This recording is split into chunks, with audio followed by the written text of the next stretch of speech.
हाय बच्चों, मैं आज आप लोगों को क्लास 7 हिंदी मीडियम चैप्टर 4 ऊष्मा पढ़ाने जा रहा हूँ। हाँ, और इससे पहले आप लोगों के लिए एक सूचना है कि आप लोग वीडियो पूरा देखें। आप लोग पूरा वीडियो देख नहीं रहे हैं, आपसे रिक्वेस्ट है कि आप लोग वीडियो पूरा देखें और उसके साथ साथ आप लाइक और सब्सक्राइब जरूर करें। हाँ, तो मैं आप लोगों के चैप्टर पे आता हूँ। चैप्टर नंबर 4 ऊष्मा।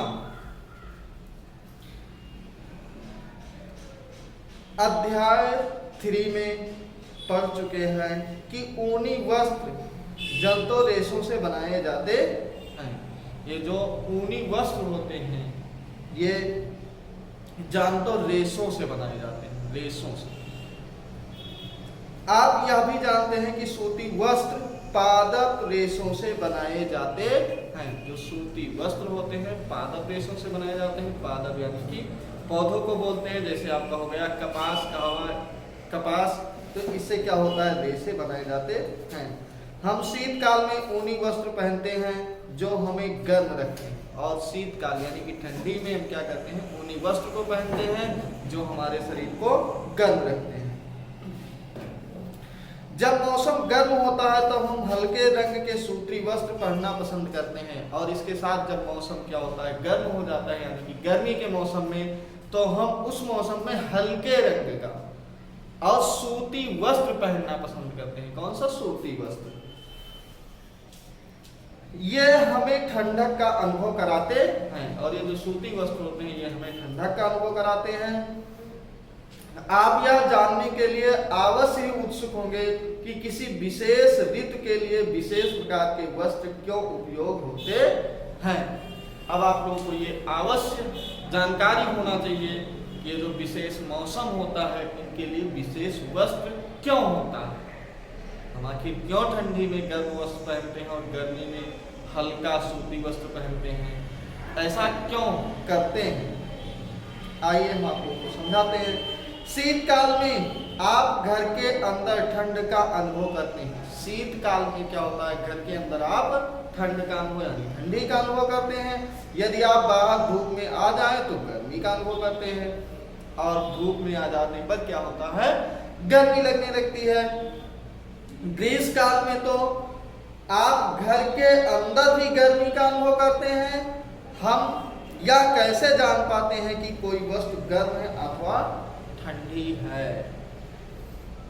ग्रीष्म काल में क्या होता है कि हम घर के अंदर भी गर्मी का महसूस करते हैं, लेकिन अब आप लोगों को ये जानकारी होनी चाहिए कि हम ठंडी और गर्मी,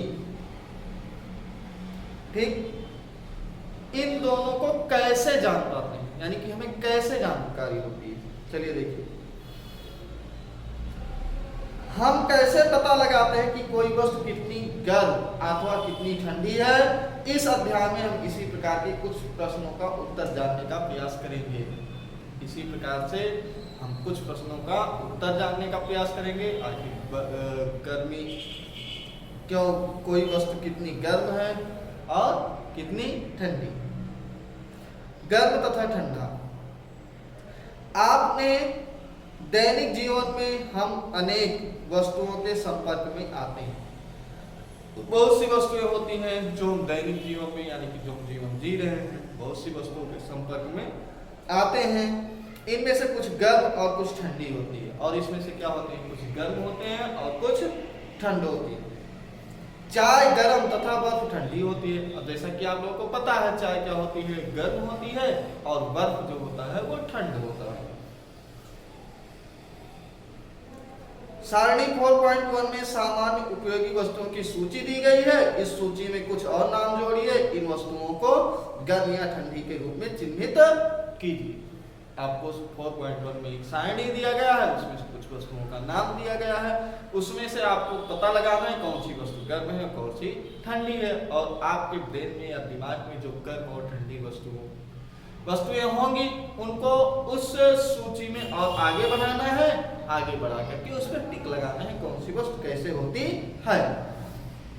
हम देखते हैं कि कुछ वस्तुएं ठंडी हैं जबकि कुछ गर्म हैं। आप यह भी जानते हैं कि कुछ वस्तुएं दूसरी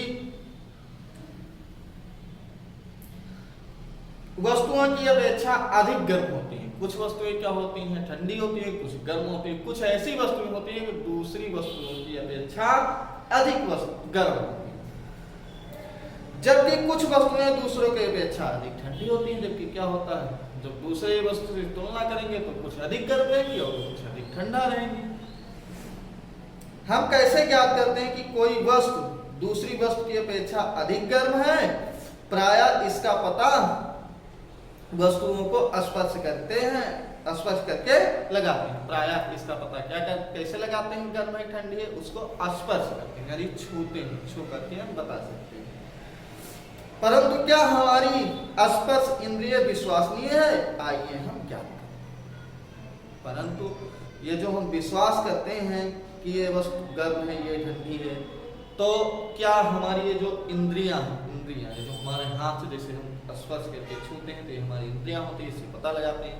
तो क्या हमारी ये इंद्रियां विश्वसनीय है, हम इससे पता लगा सकते हैं? तो आइए हम उसको देखते हैं। 3 पात्र अथवा बर्तन लीजिए, ABC नामांकित चित्र। ए में ठंडा पानी तथा बी में गर्म पानी। कुछ ठंडा और कुछ गर्म पानी मिलाकर सी में डालिए। ए में क्या करना है, आपको ठंडा पानी ले लेना है। बी में क्या करना है, गर्म पानी ले लेना है। और सी में जो होती है उसमें कुछ गर्म डाल देना है, कुछ ठंडा डाल देना है।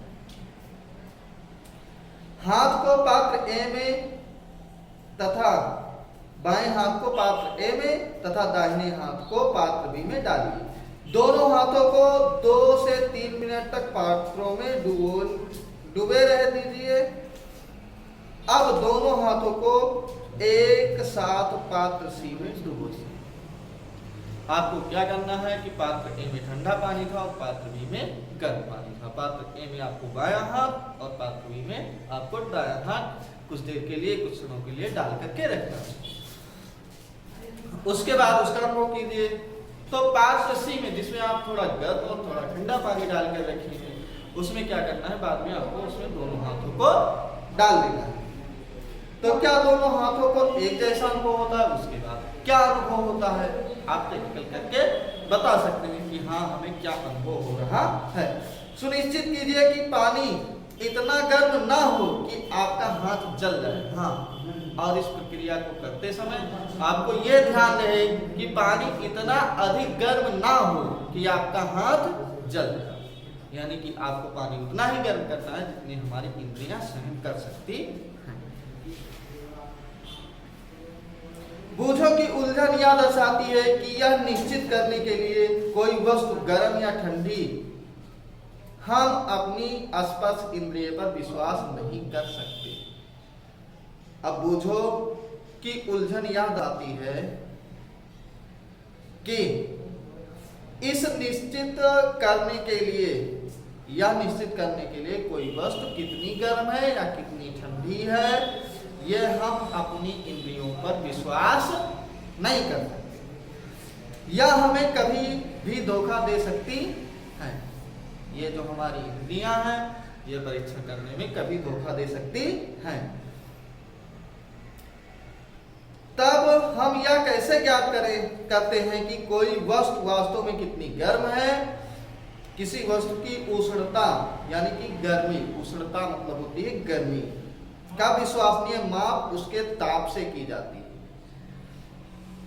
अब वास्तव में वस्तु कितनी गर्म है, उसकी उष्णता से यानी कि गर्मी से विश्वसनीय माप उसके ताप से की जा सकती है। ताप से यानी कि उसकी वस्तु का ताप कितना है। ताप मापने के लिए उपयोग की जाने वाली युक्त तापमापी यानी कि थर्मामीटर कहते हैं। और जो ताप मापने के लिए उपयोग किया जाता है यंत्र को, उसको क्या कहते हैं, तापमापी बोलते हैं, और इसी को थर्मामीटर कहते हैं। तापमापन, अब आप तापमापन कैसे कर सकते हैं? क्या आपने कोई तापमापी देखा है? यदि याद कीजिए कि जब हम कभी आपको या आपके परिवार में किसी को बुखार चढ़ा था तो टेम्परेचर यानी ताप को थर्मामीटर तापमापी से मापा गया। हाँ, क्या आपने कोई तापमापी को देखा है? कि देखा है तो ठीक है, नहीं देखा है तो क्या आपके परिवार में किसी को बुखार रखा हो, जब वो डॉक्टर के पास जाते हैं तो तापमापी या थर्मामीटर के उपयोग से ही वो शरीर का टेम्परेचर यानी ताप मापा जाता है। जिस तापमापी से हम अपने शरीर के ताप को मापते हैं, ध्यान देना ये सबसे इंपॉर्टेंट है, जिस तापमापी से हम अपने शरीर के तापमान को मापते हैं उसे डॉक्टरी थर्मामीटर कहते हैं। तो आप लोगों को पता होना चाहिए कि डॉक्टरी थर्मामीटर क्या होता है। तो जिस तापमापी से हम अपने शरीर के ताप को मापते हैं उसी को डॉक्टरी थर्मामीटर बोलते हैं। किसी थर्मामीटर को अपने हाथ में पकड़िए तथा इसका ध्यानपूर्वक परीक्षण कीजिए। यदि आपके पास थर्मामीटर नहीं है तो अपने मित्र के साथ सम्मिलित हो जाइए। डॉक्टर थर्मामीटर चित्र 4.2 में दर्शाए गए अनुसार दिखाई देता है। जैसा कि आपको 4.2 में चित्र में दिखाया गया है कि डॉक्टरी थर्मामीटर कैसे होता है। डॉक्टरी थर्मामीटर में एक लंबी, बारीक तथा एक समान व्यास की कांच की नली होती है। तो डॉक्टरी थर्मामीटर में क्या होता है, इसे आप ध्यान से देखिए, बीच में बिल्कुल बारीक और लंबी एक समान व्यास की, मतलब उसका जो व्यास होता है यानी कि जो अंदर का उसके सर्कल होता है वह एक समान व्यास रहता है। इसके एक सिरे पर एक बल्ब होता है, बल्ब में पारा भरा होता है। क्या भरा होता है? पारा। बल्ब के बाहर नली के पारे की एक पतली चमकीली धारी रेखा देखी जा सकती है। यदि पारे की यह धारी आपको दिखाई ना दे तो थर्मामीटर को थोड़ा सा घुमाइए जब तक कि आपको उसमें धारी दिखाई ना देने लगे। तो इसमें से क्या होता है, बिल्कुल बीच में पतली देखा जैसे एक धारी होती है, उसमें आपको पारा दिखाई पड़ता है कि पारा कितने ऊंचे तक जा रहा है, कहां पर है। अगर आपको ऐसा नहीं दिखाई देता है तो उस थर्मामीटर को धीरे धीरे घुमाते हैं। तो एक स्थान ऐसा आएगा जहां पर आपको दिखाई देने लगेगा, जैसा कि चित्र में दिखाया गया। इसमें स्पष्ट रूप से आप देख सकते हैं। थर्मामीटर पर आपको ताप मापने का एक मापक्रम यानी कि स्केल भी दिखाई देगा। और थर्मामीटर के ऊपर क्या होता है, एक स्केल होता है। स्केल आप लोग जानते हो, जिसे आप लोग बोलते हो पटरी को। पटरी से क्या किया जाता है, मीटर, सेंटीमीटर यानी कि मिलीमीटर, इंच, ये सब आप पटरी से नापते हैं। तो उसी प्रकार से इसको तापमापी में भी एक स्केल होता है, यानी कि उसी प्रकार से लिखा होता है, जिससे आपको ये पता चलता है कि कितना ताप है। यदि आप पारे की यह धारी आपको दिखाई ना दे तो थर्मामीटर को थोड़ा सा घुमाइए। हाँ, तो आपको पढ़ा है एक तापमापी स्केल भी दिखाई देता है। उपयोग किए जाने वाला यह मापक्रम सेल्सियस स्केल है, जिसे अंश सेल्सियस द्वारा दर्शाते हैं। और ये जो तापमापी होता है, स्केल होता है जिससे हम ताप को मापते हैं, उसको क्या बोलते हैं, सेल्सियस स्केल। यानी कि आपको पता है सेल्सियस स्केल।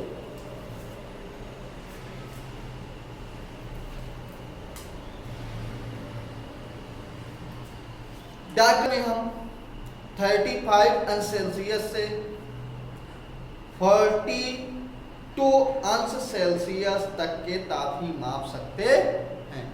इसमें एक लिमिट होती है। जो डॉक्टरी थर्मामीटर होता है वो 35 अंश सेल्सियस से 42 अंश सेल्सियस को तक माप सकते हैं। अब क्रियाकलाप, थर्मामीटर से ताप मापना।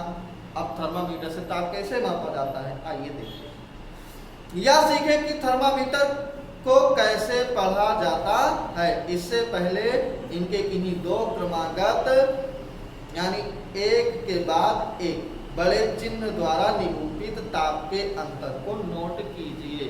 उसमें उसमें ताप का अंतर दिया रहता है, जो स्केल मैंने बताया था उसमें लिखा होता है।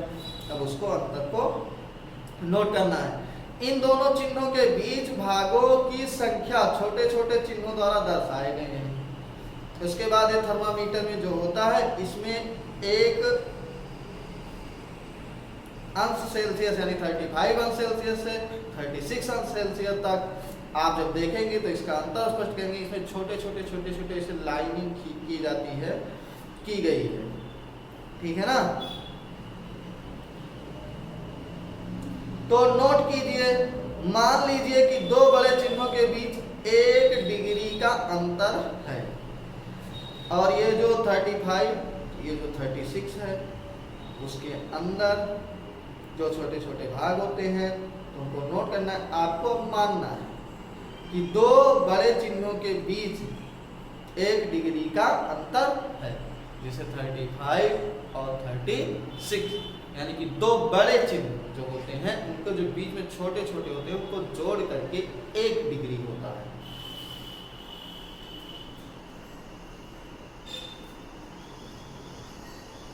तथा इन चिन्हों के बीच 5 भाग हैं, तब एक छोटे भाग का मान क्या होता है, 1/5 अंश सेल्सियस, अर्थात 0.2 अंश सेल्सियस। और उसके बीच छोटे छोटे 5 भाग होते हैं, उन 5 भागों में क्या होता है, एक भाग का, पांचों भाग का, एक भाग का जो होता है 1/5 अंश सेल्सियस या 0.2 अंश सेल्सियस होता है। उपयोग करने से पहले थर्मामीटर को अच्छी प्रकार से धो लीजिए। धोने के लिए किसी प्रतिरोधी यानी कि रोगाणु रोधक घोल का उपयोग करना सुरक्षित रहता, रोधक होता है, उसका उपयोग करते हैं हम थर्मामीटर को धुलने के लिए। अब इसे हाथ में कसकर पकड़िए और कुछ झटके दीजिए। झटके देने से पारे का तल नीचे आ जाएगा। हाथ से पकड़कर उसको झटका देना है तो उसमें क्या होता है, पारे का तल बिल्कुल नीचे आ जाता है। सुनिश्चित कीजिए कि यह 35 अंश से नीचे आ गया है।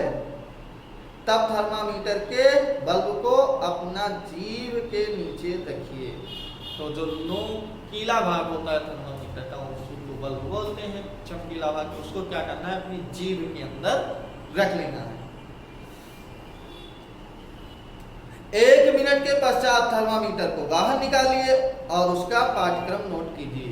आपको 1 मिनट तक रखना है जीभ के नीचे और जीभ के नीचे से 1 मिनट बाद निकाल कर आपको देखना है कि उसमें हमारे शरीर का टेम्परेचर यानी कि वो पारा कितने अंश सेल्सियस पर गया। ताप या आपके शरीर का ताप है और जो उसमें दिखेगा कितने अंश सेल्सियस तक पारा चढ़ा है वो आपके शरीर का ताप होगा, टेम्परेचर होगा। ताप को सदैव इसके मात्रक अंश सेल्सियस के साथ व्यक्त करना चाहिए और जो ताप होता है उसके मात्रक यानी जो उसका स्केल होता है अंश सेल्सियस होता है और उसी के साथ इसको क्या करना चाहिए, व्यक्त करना चाहिए, यानी कि उसी के साथ रखना चाहिए। आपने अपने शरीर का ताप कितना नोट किया, अब आपको पता होना चाहिए कि आप अपने शरीर का ताप यानी कि टेम्परेचर को चेक किया तो आपके शरीर का ताप कितना है और आपने कितना नोट किया। मानव शरीर का जो सामान्य ताप होता है 37 अंश सेल्सियस है। मानव शरीर का जो ताप होता है, टेम्परेचर होता है, वो सामान्यतः क्या होता है, 37 अंश सेल्सियस। ध्यान दीजिए कि ताप को इसके मात्रक के साथ व्यक्त किया गया है और जो 37 अंश सेल्सियस है इसको ताप को उसके मात्रक के साथ व्यक्त कर दिया गया है। आइए पहेली को विश्वास दिलाइए कि उसके साथ कोई समस्या नहीं है। अब हमें उसको विश्वास दिलाना है कि उसके साथ कोई समस्या नहीं है। क्रियाकलाप 4.2 डॉक्टरी थर्मामीटर की सहायता से अपने कुछ मित्रों के शरीर का ताप मापिए। आपने प्रेक्षक को सारणी 4.2 में अंकित कीजिए। आपको क्या करना है, डॉक्टरी थर्मामीटर जो होता है उससे अपने कुछ मित्रों के ताप को मापना है और वो 4.2 टेबल में लिख लेना है कि उनका नाम और उनका कितना ताप। डॉक्टरी थर्मामीटर उपयोग करने के लिए आवश्यक सावधानी, जैसे कोई भी वस्तु उपयोग की जाती है तो उसके लिए आप लोगों को पता होना चाहिए कि इसकी क्या है, क्योंकि उस कार्य को करने के लिए हमें सावधानियां भी बरतनी पड़ती है। थर्मामीटर को उपयोग से पहले और उपयोग के पश्चात धोना चाहिए। जो थर्मामीटर होता है उपयोग करने से पहले और बाद में इसको धो करके रखना चाहिए। धोने के लिए किसी प्रतिरोधी घोल का उपयोग अच्छा रहता है, यानी कि एंटीसेप्टिक, जो एंटीसेप्टिक होता है इससे थर्मामीटर धुला जाता है। सुनिश्चित कीजिए कि उपयोग से पहले पारे का तल 35 अंश सेल्सियस से नीचे हो, ठीक, और जो पारे का टेम्परेचर होता है वो 35 अंश सेल्सियस से नीचे होना चाहिए, तब उसके बाद यूज में लाना चाहिए।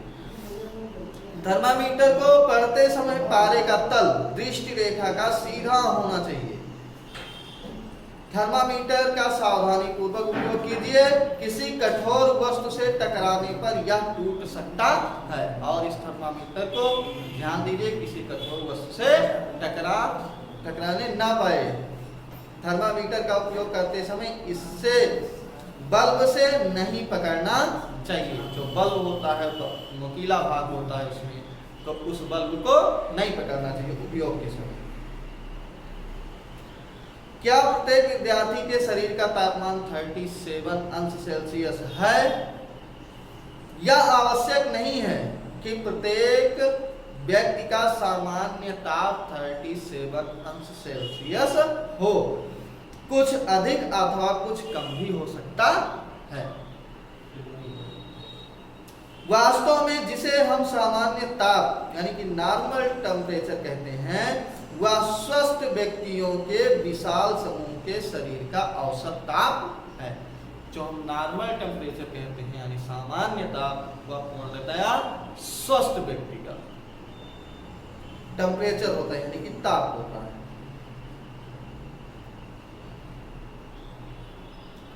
बूझो के मस्तिष्क में एक नटखट विचार आया।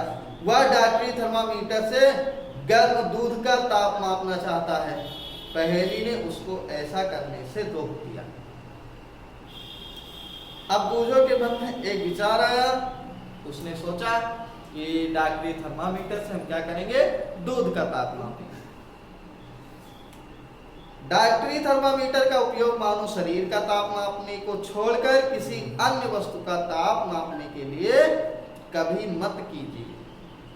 जो डॉक्टरी थर्मामीटर होता है, इसका जो ताप होता है, जो डॉक्टरी थर्मामीटर होता है, उसका उपयोग हम केवल मनुष्य के शरीर के ताप को मापने के लिए करते हैं। दूसरे वस्तु का ताप मापने के लिए इसका उपयोग नहीं करना चाहिए। थर्मामीटर को धूप तथा आग के पास रखने से बचाइए। ऐसा करने से यह टूट सकता है। और जो डॉक्टरी थर्मामीटर होता है, इसको धूप और आग, इन दोनों से उसको बचा कर रखना चाहिए, नहीं तो वो टूट सकता है। डॉक्टरी थर्मामीटर को केवल मानव शरीर का ताप मापने के लिए ही डिजाइन किया गया है। इसको जो डॉक्टरी थर्मामीटर बनाया गया है, ये सिर्फ मानव शरीर के ताप को मापने के लिए बनाया गया है।